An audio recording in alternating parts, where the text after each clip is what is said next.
نحمد و نسلم علی رسولہ الکریم اما بعد فاعوذ باللہ من الشیطان الرجیم بسم اللہ الرحمن الرحیم وَإِذْ أَخَذَ رَبُّكَ مِنْ بَنِي آدَمَ مِنْ ظُهُورِهِمْ ذُرِّيَّتَهُمْ وَأَشْهَدَهُمْ عَلَىٰ أَنفُسِهِمْ أَلَسْتُ بِرَبِّكُمْ قَالُوا بَلَىٰ۔ صدق اللہ العظیم۔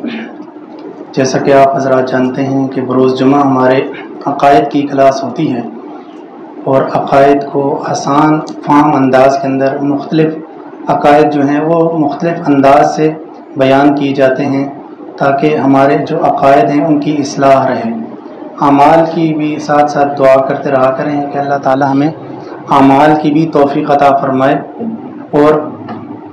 عقائد کی جو اصلاح ہے وہ بہت زیادہ ضروری ہے، کیونکہ عقائد کی وجہ سے ہی انسان کی نجات ہوگی، اور عقائد ٹھیک نہ ہوئے تو اعمال کتنے ہی اچھے کیوں نہ ہوں،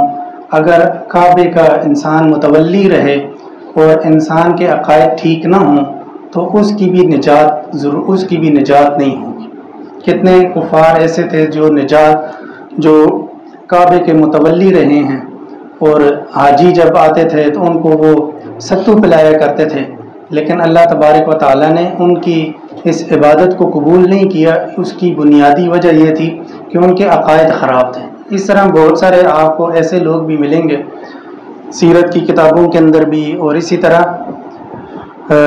دیگر لوگ جن کے اعمال تو بہت اچھے ہیں، یعنی اگر دیکھا جائے تو ان کی پوری زندگی میں ہمیں کوئی ایسا گناہ بھی نظر نہیں آتا کہ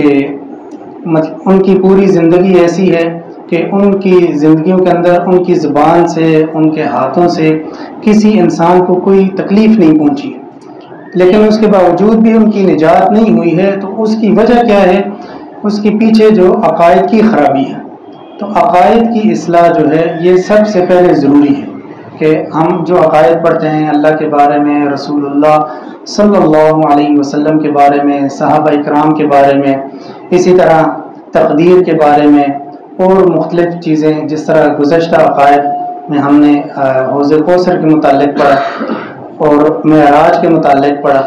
تو یہ عقائد ہمیں آنے چاہیے اور اس کے بارے میں ہمیں معلومات ہونی چاہیے۔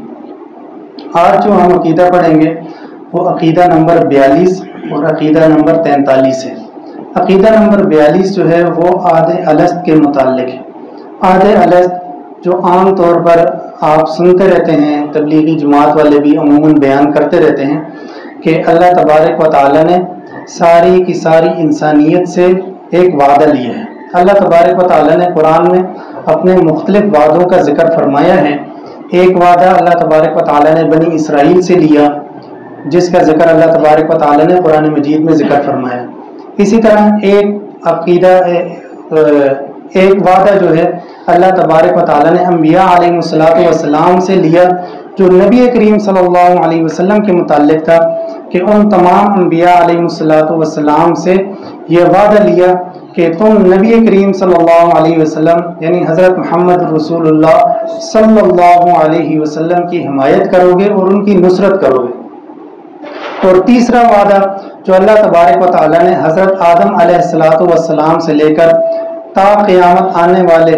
جتنے بھی لوگ ہیں، جتنے آ چکے ہیں مجھ سمیت، آپ سمیت، اور جتنے لوگ آئندہ آنے والے ہیں، ان سب کو یعنی تا قیامت جتنے بھی لوگ آنے والے ہیں ان سب کی ارواح کو اللہ تبارک و تعالیٰ نے وہاں پر جمع فرمایا اور ان سے ایک وعدہ لیا۔ وہ وعدہ یعنی اللہ تبارک و تعالیٰ نے اپنی بندگی کا لیا، اور اللہ تبارک و تعالیٰ نے اپنی توحید کا وہ وعدہ لیا کہ میں تمہارا رب نہیں ہوں۔ تو تمام کی تمام روحوں نے یک زبان ہو کر کہا تھا کہ بے شک آپ ہی ہمارے رب ہیں۔ الستُ بربکم، کیا میں تمہارا رب نہیں ہوں؟ قالوا، تو سب نے یک زبان ہو کر کہا بلا، اے رب کیوں نہیں، آپ ہی ہمارے رب ہیں۔ تو یہ عموماً ہم سنتے رہتے ہیں کہ کس طرح اللہ تبارک و تعالیٰ نے یہ وعدہ لیا اور تمام کی تمام روحوں نے اس کا جواب دیا۔ تو اس سے پتہ یہ چلتا ہے کہ انسان جو ہے دو چیزوں سے مل کر بنا ہوا ہے، ایک ہے اس کی روح اور ایک ہے جسم۔ یعنی انسان کا ایک روحانی تعلق بھی ہوتا ہے اور ایک جسمانی تعلق بھی ہوتا ہے. تو اس وجہ سے ہمیں اس آیت مبارکہ سے ہمیں یہ سمجھ آتا ہے کہ انسان کا ایک روحانی تعلق بھی ہوتا ہے، اور وہ روحانی تعلق انسان کے جسمانی تعلق سے بہت زیادہ مضبوط ہوتا ہے، اور اس کا جو ربط ہوتا ہے وہ اللہ تبارک و تعالیٰ سے ہوتا ہے. اور روح کیا چیز ہے، یہ ایک لمبی یعنی بحث ہے کہ روح کے متعلق کہ روح کیا چیز ہے، لیکن آپ اتنا سمجھ لیں کہ روح یہ اللہ تعالیٰ کا ایک امر ہے، اور یہ ایک لطیف چیز ہے جس کو دیکھا نہیں جا سکتا، لیکن اس کو احساس کیا جا سکتا ہے، محسوس کیا جا سکتا ہے. اور جب روح کا تعلق جسم سے ہٹ جائے، کیونکہ روح جو ہے وہ نظر نہیں آتی، روح کو کوئی دیکھ نہیں سکتا، روح کے لیے حلول ہونا ضروری ہے. جو روح کے لیے اگر اس کو ہم نے دیکھنا ہے تو اس کے لیے ایک جسم کا ہونا ضروری ہے، تو تاکہ اس جسم کے اندر وہ حلول کرے اور اس جسم کے اندر وہ روح اترے، تاکہ وہ روح یا وہ جسم جو ہے وہ تاکہ ناطق ہو جائے، وہ بولنے والا ہو جائے، وہ ہم سے بات کرنے والا ہو جائے. تو اس طرح یہ روح کا تعلق جسم کے ساتھ ہوتا ہے، اور جب روح کا جسم کے ساتھ تعلق ختم ہو جائے تو وہ جسم جو ہے وہ ایک بے جان بن جاتا ہے، وہ نہ کسی سے بات کر سکتا ہے اور نہ اس کا کسی سے کوئی واسطہ ہوتا ہے. تو امام طحاوی رحمہ اللہ اس عقیدے کو ذکر فرماتے ہیں، فرمایا والمیثاق الذی اخذہ اللہ تعالی، کہ وہ وعدہ جس کو اللہ تبارک و تعالی نے لیا ہے من آدم علیہ السلام، آدم علیہ السلام سے، وذریتی، اور آدم علیہ السلام کی ذریت سے، ان کی اولاد سے، حق، یعنی والمیثاق حق، یہ وعدہ لینا یہ حق ہے، یعنی اس پر ہمارا عقیدہ ہونا چاہیے کہ اللہ تبارک و تعالی نے ہم سے یہ وعدہ لیا ہے. اللہ تبارک و تعالی نے تمام روحوں کو، یعنی جس طرح میں نے بتایا کہ اس کے اندر سارے جتنی بھی اشقیاء ہیں، جتنی بھی صلحاء ہیں، انبیاء، شہداء، یعنی انبیاء بھی اس کے اندر داخل ہیں. جتنے بھی انبیاء علیہ الصلاۃ والسلام ہیں، آپ صلی اللہ علیہ وسلم ہیں، صحابہ اکرام ہیں، جتنے بھی مومنین ہیں، جتنے بھی کافرین ہیں، سارے کے سارے اس کے اندر داخل تھے، اور سب نے یہ اللہ تبارک و تعالی نے ان کے سامنے یہ اپنا وعدہ ذکر فرمایا کہ کیا میں تمہارا رب نہیں ہوں، تو سب نے اس بات کی گواہی دی کہ بے شک آپ ہی ہمارے رب ہیں. اللہ تبارک و تعالی نے یعنی اس بات کو بنیاد بنایا گیا ہے کہ ہر انسان کے اندر، ہر انسان کی فطرت کے اندر اللہ تبارک و تعالی نے توحید کو رکھا ہے، یعنی رب ماننے کی جو فطرت ہے یہ انسان کی فطرت کے اندر داخل ہے. اسی وجہ سے ہر انسان یعنی اس بات کا قائل ہے کہ کوئی نہ کوئی اس کو پیدا کرنے والا ہے، کوئی نہ کوئی نظام چلانے والا ہے. حتیٰ کہ جو لوگ اللہ تعالیٰ کو نہیں مانتے، اللہ تعالیٰ کے وجود کے قائل نہیں ہیں، اللہ تعالیٰ کے وہ ماننے والے نہیں ہیں، یعنی دنیا کے اندر تو ہر مذہب جو ہے وہ اللہ تبارک و تعالیٰ کا قائل ہے، اللہ تبارک و تعالیٰ کو ماننے والا ہے، یعنی وہ اس بات، لیکن اس کے اللہ تبارک و تعالیٰ کے نام اس نے مختلف رکھے ہوئے، کسی نے کیا نام رکھا ہوا ہے، کسی نے کیا نام رکھا ہوا ہے، لیکن کوئی انسان یعنی اس بات سے خالی نہیں ہے کہ وہ اللہ تبارک و تعالیٰ کے وجود کا قائل نہ ہو، سوائے ایک فرقہ کے کہ جس کو کمیونسٹ کہا جاتا ہے یا جس کو دہریہ کہا جاتا ہے، وہ لا مذہب ہوتے ہیں، یعنی ان کا کوئی مذہب نہیں ہے، لیکن وہ بھی اس بات کے قائل ہیں کہ کوئی نہ کوئی اس نظام کو چلانے والا ہے، یعنی اس کے پیچھے وہ کچھ سائنس سمجھتے ہیں یا جو بھی چیز سمجھتے ہیں، لیکن وہ چلانے والا نظام سمجھتے ہیں کہ کوئی نہ کوئی اس کو چلانے والا ہے. اگر ہم یہ کہیں کہ وہ سائنس کو یہ سمجھتے ہیں کہ سائنس کے ذریعے یہ نظام چلا رہا ہے، تو انہوں نے خدا کا نام، اللہ تعالیٰ کا نام ہی سائنس رکھا ہوا، یعنی وہ بھی اس بات کے قائل ہیں کہ اللہ تبارک و تعالیٰ اس نظام کو چلا رہے ہیں، کوئی ذات اس نظام کو چلا رہی ہے. اسی وجہ سے ایک مسئلہ یہ ذکر کیا جاتا ہے کہ جہاں پر کوئی نبی نہ آیا ہو، کسی قوم کے اندر، کسی علاقے کے اندر کوئی نبی نہ آیا ہو، تو پھر اس کے بارے میں کیا مسئلہ ہے کہ آیا وہ لوگ جنت کے اندر جائیں گے یا جہنم کے اندر جائیں گے. تو اللہ تبارک و تعالیٰ نے ان کے بارے میں بھی جنت اور جہنم کا فیصلہ فرما رکھا ہے کہ انہوں نے جنت کے اندر جانا ہے یا جہنم کے اندر جانا ہے. اس کی وجہ کیا ہے؟ اس کی وجہ یہ عہد الست ہی ہے، یہی عہد الست کا عقیدہ ہی اس کی بنیاد ہے کہ اللہ تبارک و تعالیٰ نے اس انسان کو شعور بخشا ہے، اللہ تبارک و تعالیٰ نے اس کو سمجھ بخشی ہے کہ وہ دنیا کا نظام دیکھ رہا ہے کہ سورج صبح نکلتا ہے اور شام کو غروب ہو جاتا ہے، اسی طرح چاند نکلتا ہے، گھٹتے گھٹتے چاند ختم ہو جاتا ہے، پھر بڑھتے بڑھتے چاند بڑا ہو جاتا ہے۔ اسی طرح وہ تخم ریزی کرتے ہیں، بیج بوتے ہیں اور اس سے درخت نکلتا ہے، اس سے پھل نکلتے ہیں، اس سے سبزیاں اگائی جاتی ہیں۔ اسی طرح بچوں کی پیدائش ہو رہی ہے۔ اسی طرح اور دیگر جتنے بھی نظام ہیں وہ سارے کے سارے نظام دیکھ رہے ہیں، اور صرف اگر ان کا یہ عقیدہ بھی بن گیا کہ اس نظام کو کوئی چلانے والی ذات ہے، یہ نظام خود بخود نہیں چل رہا ہے، اس کو چلانے والی کوئی ذات ہے، تو اگر ان کا اتنا بھی عقیدہ بن گیا تو اس پر بھی ان کی نجات ہو جائے گی۔ اگر انہوں نے اعمال نہ بھی کیے تو اس کے باوجود بھی ان کی نجات ہو جائے گی۔ یہ علماء اکرام مسئلہ ذکر فرماتے ہیں۔ تو اللہ تبارک و تعالیٰ نے اسی عہد الست یعنی اس عقیدے کا ذکر قرآن میں فرمایا، وَإِذْ أَخَذَ رَبُّكَ، اور جب لیا اللہ تبارک و تعالیٰ نے یعنی ربک تیرے رب نے یہ وعدہ لیا، من بنی آدم بنی آدم سے، یعنی آدم علیہ السلام کی اولاد سے، اور تا قیامت آنے والے جتنے بھی لوگ ہیں وہ سارے کے سارے حضرت آدم علیہ السلام کی اولاد میں سے ہیں۔ من ظہورہم، ان کی پشتوں سے، یعنی ذریتہم جو ان کی اولاد ہے، واشہدہم علی انفسہم، اور اللہ تبارک و تعالیٰ نے ان کو گواہ بنایا ہے ان کے نفسوں پر، یعنی ان کی جانوں پر اللہ تبارک و تعالیٰ نے یعنی ہمیں ہمارے اوپر ہی گواہ بنایا ہے کہ تم گواہ رہو۔ کیا کس بات پر؟ الست بربکم، کیا میں تمہارا رب نہیں ہوں؟ قالوا، تمام کی تمام ارواح نے یک زبان ہو کر کہا، بلا، اے رب، آپ ہی ہمارے رب ہیں، آپ کے علاوہ ہمارا کوئی رب نہیں ہے۔ تو یہ ہے عقیدہ نمبر 42۔ عقیدہ نمبر 43 یہ ہے کہ اللہ تبارک و تعالیٰ کا جو علم ہے وہ ازلی ہے اور ابدی ہے۔ اس عقیدے کا پہلے بھی کئی بار ذکر ہو چکا ہے، لیکن آج یہ جو عقیدہ ذکر کیا جاتا ہے کہ اللہ تبارک و تعالیٰ کو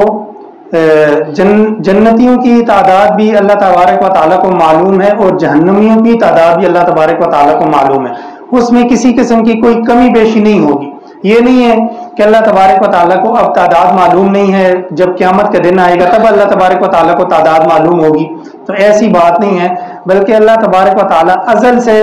ہمیشہ سے یہ جانتے ہیں، حالانکہ انسان کی تخلیق بھی نہیں ہوئی تھی اور کوئی انسان کا ذرہ بھی پیدا نہیں کیا گیا تھا، تب سے اللہ تبارک و تعالیٰ جانتے ہیں شروع سے ہی کہ کتنے لوگ جو ہیں جنت کے اندر جائیں گے اور کتنے لوگ جو ہے جہنم کے اندر جائیں گے، اور کتنی ان کی تعداد ہوگی، اور جنتیوں کی کتنی تعداد ہوگی، جہنمیوں کی کتنی تعداد ہوگی، اللہ تبارک و تعالیٰ اس بات کو جانتے ہیں، اور اس میں کبھی کمی بیشی نہیں ہوگی۔ یہ نہیں ہے کہ یعنی آج کے دن جو جہنمیوں کی تعداد اتنی ہے اور کل جو ہے اس سے کم ہو جائے گی،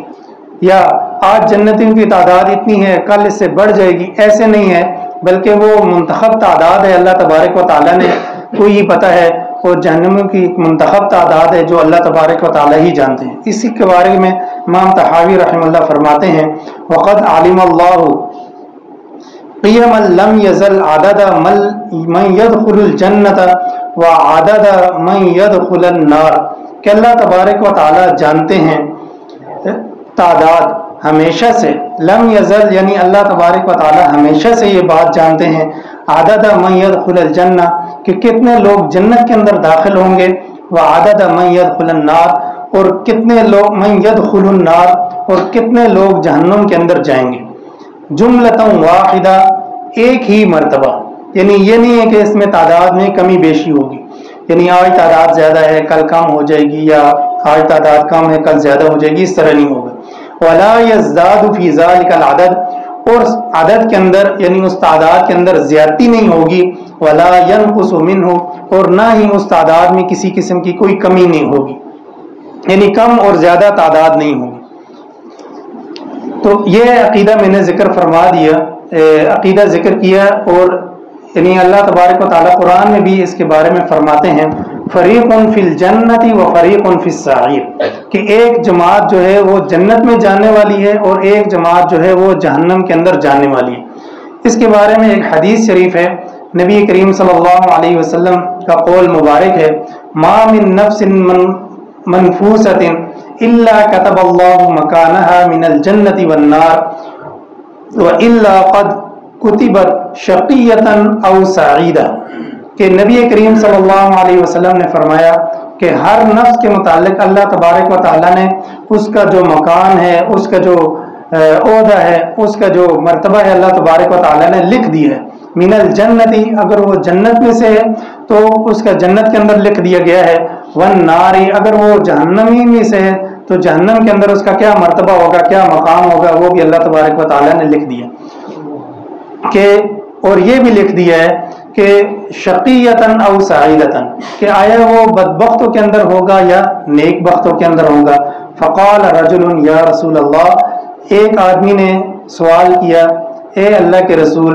افلا نمکث علی کتابنا وندع العمل، کیا ہم اپنی تقدیر پر، اپنی اس کتاب پر جو ہمارے بارے میں لکھت ہو چکی ہے،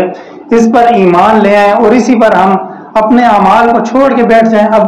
جب اللہ تبارک و تعالی نے فیصلہ کر ہی لیا ہے کہ ہمیں جنت کے اندر جانا ہے یا جہنم کے اندر جانا ہے، تو اعمال کی کیا ضرورت ہے؟ پھر اللہ تبارک و تعالیٰ فیصلہ کر لیں گے، جنت میں ڈالنا ہوا تو جنت میں ڈال دیں گے، جہنم میں ڈالنا ہوا تو جہنم میں ڈال دیں گے۔ یہ ایک صحابی نے سوال کیا، فقال من کان من اہل السعادۃ فیسیر الی عمل اہل السعادۃ، نبی کریم صلی اللہ علیہ وسلم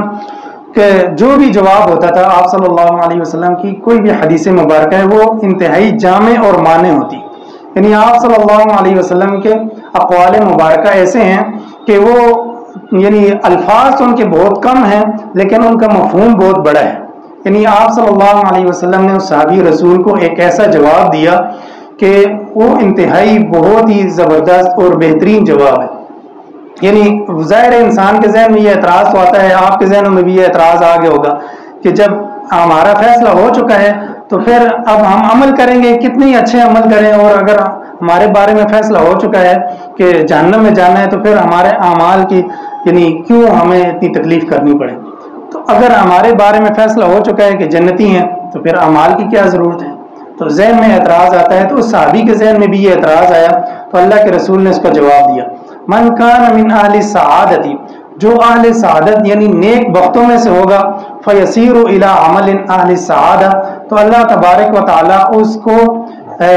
توفیق دے دیں گے نیک اعمال کی، یعنی نیک اعمال کی طرف وہ خود بخود جانا شروع ہو جائے گا۔ ومن کان من اہل الشقاوۃ،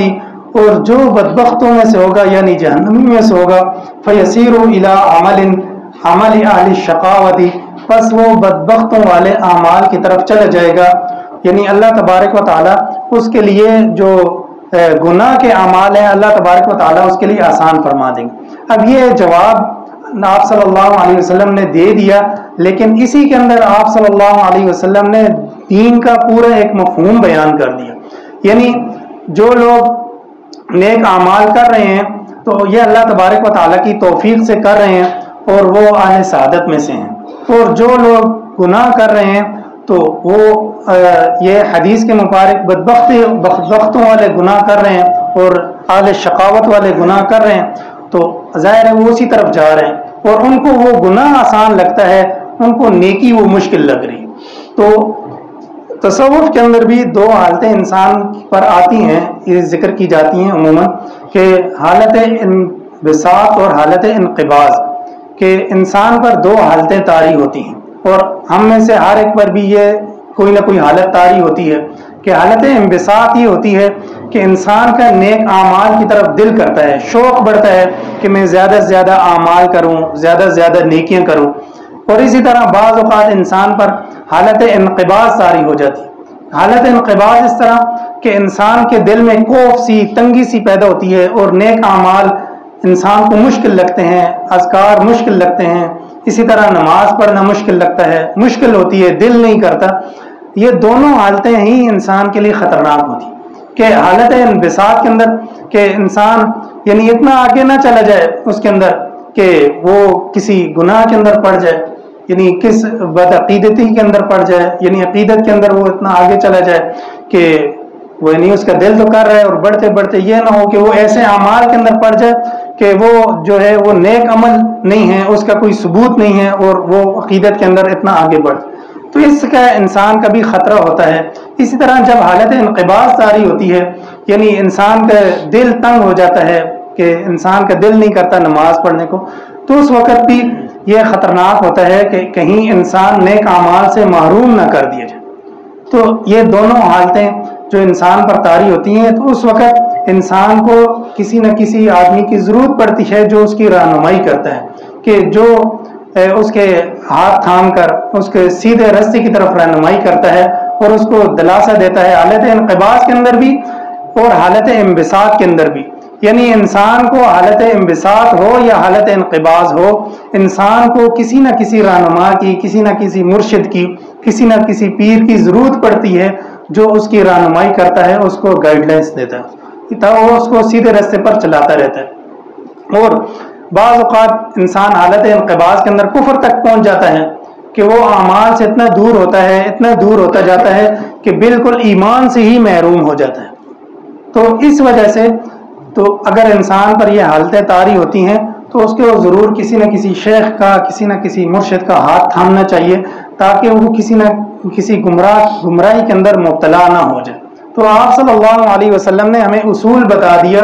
کہ اگر ہم بدبختوں والے اعمال کر رہے ہیں تو اس کا مطلب ہے ہم اہل جہنم میں لکھے جا رہے ہیں، اگر ہم نیک بختوں والے اعمال کر رہے ہیں تو اس کا مطلب ہے ہم اہل سعادت یعنی جنتیوں کے اندر لکھے جا رہے ہیں۔ تو اسی وجہ سے ہمیں نیک اعمال چاہے ہمارا دل کرے یا نہ کرے، یعنی ہم پر حالت انبساط طاری ہو یا حالت انقباض طاری ہو، ہر حالت میں ہم نے وہ فرائض جو ہم پر لازم ہیں ہم نے وہ ضرور ادا کرنے ہیں تاکہ ہم اہل سعادت کے اندر لکھے جائیں اور اہل جنت کے اندر ہمارا نام آ جائے۔ اللہ تعالیٰ سے دعا، اللہ تعالیٰ ہمیں اہل سعادت یعنی جنتیوں کے اندر شمار نصیب فرمائے۔